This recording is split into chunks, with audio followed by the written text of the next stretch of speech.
ഒരുപാട് സ്നേഹത്തോടെ മിനീസ് കിച്ചണിലേക്ക് ഹാർദമായ സ്വാഗതം. ഇന്നത്തെ വീഡിയോയിൽ തേങ്ങ ബോളിയുടെ റെസിപ്പിയാണ് ഉൾക്കൊള്ളിച്ചിരിക്കുന്നത്. ബോളി പല രീതിയിൽ ഉണ്ടാക്കാം. തെക്കൻ കേരളത്തിൽ ബോളിയും പായസവും കല്യാണ സദ്യയിലെ ഒഴിച്ചുകൂടാനാവാത്തതാണ്. കടലപ്പരിപ്പ്, തേങ്ങ, ചെറുപയർ പരിപ്പ് തുടങ്ങി നിരവധി വ്യത്യസ്ത രുചികളിൽ ബോളി തയ്യാറാക്കാം. ഇന്ന് വളരെ സിമ്പിളായി ഉണ്ടാക്കാൻ പറ്റുന്ന തേങ്ങ ശർക്കര ബോളിയാണ് ഉണ്ടാക്കുന്നത്. ഇത് പ്രഭാത ഭക്ഷണമായും 4 മണി പലഹാരമായും വേണമെങ്കിൽ ഡിന്നറിനും ഉപയോഗിക്കാവുന്ന സ്വാദിഷ്ടമായ പലഹാരമാണ്. ഇത് ഉണ്ടാക്കുന്നത് എങ്ങനെയെന്ന് നോക്കുന്നതിന് മുമ്പ് നിങ്ങൾ ആദ്യമായിട്ടാണ് നമ്മുടെ ഈ ചാനൽ കാണുന്നതെങ്കിൽ ഒന്ന് സബ്സ്ക്രൈബ് ചെയ്ത് താഴെ കാണുന്ന ബെൽ ബട്ടൺ കൂടി ഇനേബിൾ ചെയ്യണേ. എന്നാലേ നമ്മളിടുന്ന വീഡിയോസിൻ്റെ തുടർ നോട്ടിഫിക്കേഷൻ നിങ്ങൾക്കുടനെ ലഭിക്കുകയുള്ളൂ. അപ്പോൾ ആദ്യം ബോളി ഉണ്ടാക്കുന്നതിന് മാവ് കുഴച്ച് വയ്ക്കാം. ഇത് മൈദ മാവിൽ ഉണ്ടാക്കുന്നതാണ് നല്ലത്. നിങ്ങൾക്ക് വേണമെങ്കിൽ ഗോതമ്പ് മാവിലും ഇത് തയ്യാറാക്കാം. ഇതിന് ഒരു പാത്രത്തിൽ 1.5 കപ്പ് മൈദ മാവ് ഇട്ട് കൊടുക്കുക. 250 ഗ്രാമിൻ്റെ 1 കപ്പിലാണ് അളവുകൾ എടുക്കുന്നത്. ഇനി ഇതിലേക്ക് 1/4 സ്പൂൺ ഉപ്പും 1/4 സ്പൂൺ മഞ്ഞൾപ്പൊടിയും ചേർത്ത് മിക്സ് ചെയ്യുക. മഞ്ഞൾപ്പൊടി കളർ കിട്ടാനാണ് യൂസ് ചെയ്യുന്നത്. മഞ്ഞൾപ്പൊടിക്ക് പകരം മഞ്ഞ ഫുഡ് കളറും ഉപയോഗിക്കാം. ആരോഗ്യത്തിന് നല്ലത് ആൻറ്റിസെപ്റ്റിക് പ്രോപ്പർട്ടി അടങ്ങിയ മഞ്ഞളായതുകൊണ്ട് അതായിരിക്കും കൂടുതൽ നല്ലത്.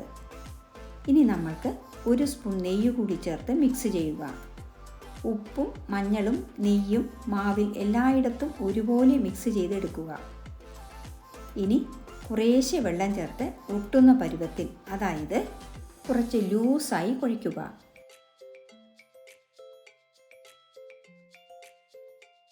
കുഴച്ച മാവിലേക്ക് 1 സ്പൂൺ നെയ്യ് കൂടി ചേർത്ത് വീണ്ടും കുഴയ്ക്കുക.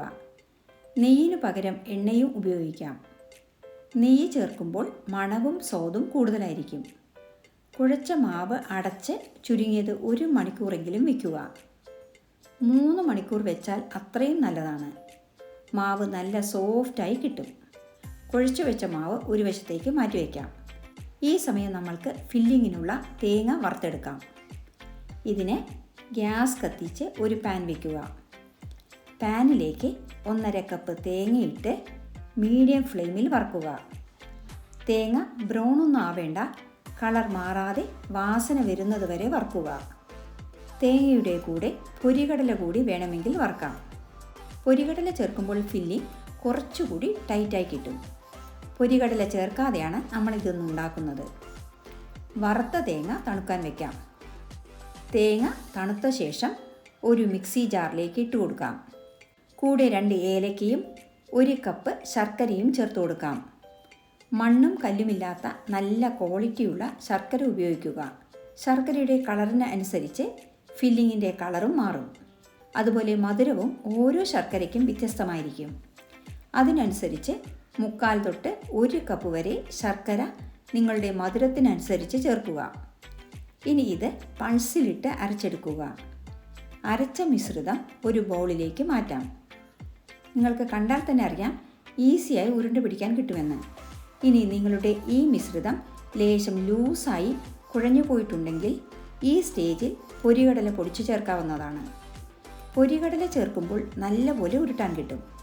കൂടുതൽ ടേസ്റ്റ് വേണമെന്നുള്ളവർക്ക് ഈ ശർക്കര മിശ്രിതത്തിലും 1 സ്പൂൺ നെയ്യ് ചേർക്കാവുന്നതാണ്.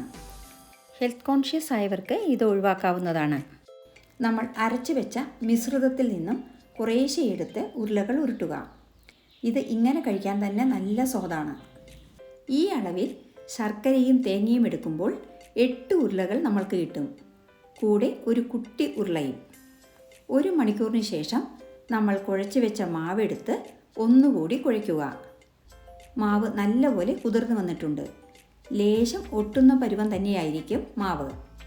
കുറച്ച് നെയ്യോ എണ്ണയോ കയ്യിൽ പുരട്ടി മാവിൽ നിന്നും ചെറിയ ഉരുള മാവെടുക്കുക. സ്റ്റഫിങ്ങിന് ഉരുട്ടി വെച്ച ഉരുളയുടെ അതേ വലിപ്പത്തിൽ തന്നെ മാവെടുക്കണം. അല്ലെങ്കിൽ സ്റ്റഫിങ് കൂടിപ്പോയാൽ നമ്മൾ ബോളി ചുടുമ്പോൾ കല്ലിൽ ബോളി ഒട്ടിപ്പിടിക്കാനുള്ള സാധ്യതയുണ്ട്. അതുപോലെ മാവ് കൂടിപ്പോയാൽ ബോളിക്ക് ടേസ്റ്റ് ഉണ്ടാവില്ല. ചപ്പാത്തി കഴിക്കുന്നത് പോലെയാവും അത്. അതുകൊണ്ട് കറക്റ്റ് ടേസ്റ്റ് കിട്ടാൻ സമാസമം മാവും സ്റ്റഫിങ്ങും എടുക്കുക. ബോളിയുടെ വലിപ്പം എത്ര വേണമോ അതിനനുസരിച്ച് സ്റ്റഫിങ്ങും മൈദ ഉരുളയും എടുക്കുക. ഇനി നമുക്ക് മൈദ മാവ് വാഴയിലയിൽ നെയ്യ് പുരട്ടിയതിലേക്ക് വെച്ച് കൈകൊണ്ട് പരത്തുക. വാഴയിലയ്ക്ക് പകരം പ്ലേറ്റ് കമിഴ്ത്തി വെച്ച് എണ്ണ പുരട്ടി ഇതുപോലെ തട്ടാം. അല്ലെങ്കിൽ പ്ലാസ്റ്റിക് ഷീറ്റിലോ ബട്ടർ പേപ്പറിലോ ഇതുപോലെ ചെയ്യാം. വാഴയിലയിൽ തട്ടുന്നത് കൊണ്ട് വാഴയിലയിലെ മണവും ഗുണവും ഒരുപോലെ കിട്ടും. ലേശം ഒന്ന് തട്ടിയതിന് ശേഷം സ്റ്റഫിങ്ങിന് തയ്യാറാക്കിയ ഉരുളകളിൽ നിന്നും ഒരു ഉരുളയെടുത്ത് നടുക്ക് വെച്ച് ഇതുപോലെ ഉരുട്ടിയെടുക്കുക. അതിനുശേഷം പരത്തുക. നൈസായിട്ടോ കുറച്ച് കട്ടിയിലോ നിങ്ങളുടെ ഇഷ്ടത്തിനനുസരിച്ച് പരത്തുക. ഇനി നമ്മൾക്ക് ബോളികൾ ചുട്ടെടുക്കാം. ഇതിനെ ഗ്യാസ് കത്തിച്ച് ഒരു ദോശക്കല്ല് വയ്ക്കുക. കല്ല് ചൂടാവുമ്പോൾ എണ്ണയോ നെയ്യോ പുരട്ടി കൊടുക്കുക. ചൂടായ ദോശക്കല്ലിലേക്ക് പരത്തി വെച്ച ബോളി ഇലയോടുകൂടി കമിഴ്ത്തി മെല്ലെ ഇലയെടുക്കുക. ഇതേ ഇലയിൽ തന്നെ എല്ലാ ബോളിയും പരത്തിയെടുക്കാം. ദോശക്കല്ലിലിട്ട ബോളി വെന്തു വരുവാൻ എടുക്കുന്ന സമയം കൊണ്ട് അടുത്ത ബോളി പരത്തി വയ്ക്കാം. നെയ്യ് നല്ലപോലെ ചേർത്തത് കൊണ്ട് തന്നെ ഈസിയായി നമുക്ക് പരത്താൻ കഴിയും.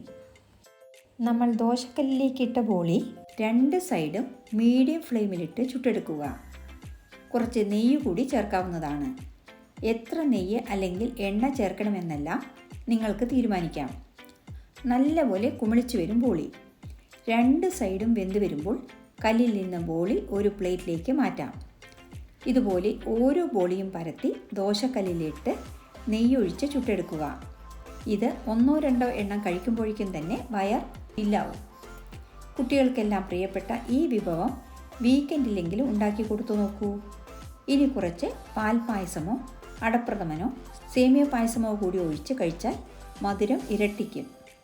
മധുരമുള്ള വിഭവങ്ങൾ കഴിച്ചാൽ ആരോഗ്യത്തിന് നല്ലതല്ല എന്നെല്ലാം നമുക്കറിയാം.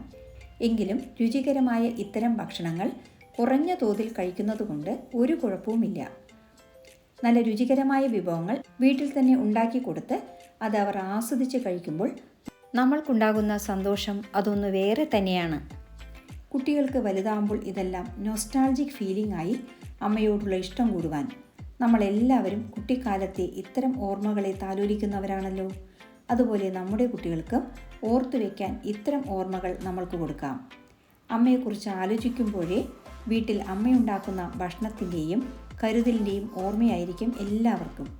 അമ്മമാർ ഉണ്ടാക്കുന്ന ഭക്ഷണത്തിന് മറ്റാർക്കും നൽകാനാവാത്ത സ്നേഹം കൂടി അതിൽ കലരുന്നുണ്ട്. അമ്മയെ സ്നേഹിക്കുന്ന എല്ലാ മക്കൾക്കുമായി ഇത് സമർപ്പിക്കുന്നു.